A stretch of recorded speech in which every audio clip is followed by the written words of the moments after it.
بادشاہ بن جاتا ہے۔ بڑے بادشاہ بننے کی کہانی ایک دفعہ کا ذکر ہے کہ ایک دور دراز ملک میں ایلکس نام کا ایک ماہر بڑھئی رہتا تھا۔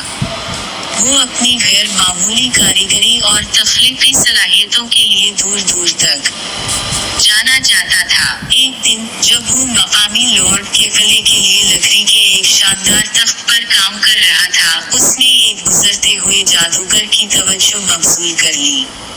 ایلکس کی قابلیت اور شائستہ فطرت سے متاثر ہو کر، جادوگر نے اسے ایک جادوئی ہتھوڑا پیش کیا۔ اس ہتھوڑے میں وہ طاقت تھی جو ایلکس تصور کر سکتا ہے اور اس کے ساتھ تخلیق کر سکتا ہے۔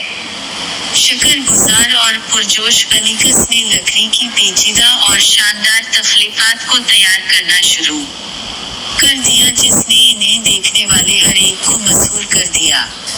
ایلکس کی جادوئی تخلیقات کی خبر پوری مملکت میں پھیل گئی، یہاں تک کہ موجودہ بادشاہ کے کانوں تک بھی پہنچی۔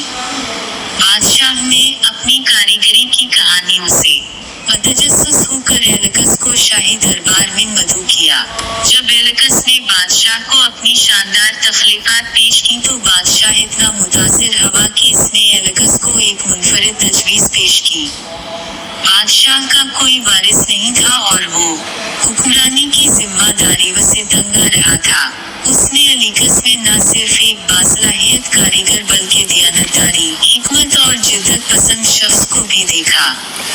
بادشاہ نے اعلان کیا کہ وہ ایلکس کے حق میں تخت سے دستبردار ہو جائے گا، اس یقین کے ساتھ کہ ایسی خصوصیات والا کوئی شخص بادشاہی کو خوشحالی کی طرف لے جا سکتا ہے۔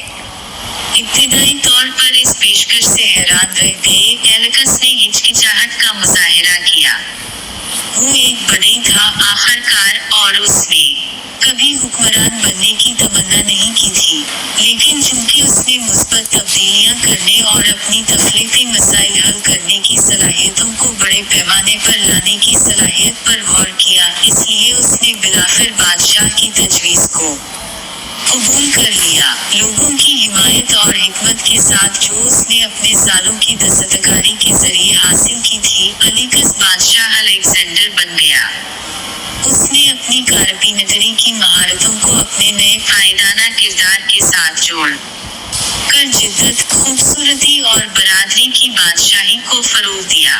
اس کی حکمرانی کے تحت بادشاہی پروان چڑھی اور لوگ ایک بڑھئی کے غیر متوقع سفر سے متاثر ہو کر خوش و خرم زندگی گزارتے رہے جو ایک عقلمند اور پیارا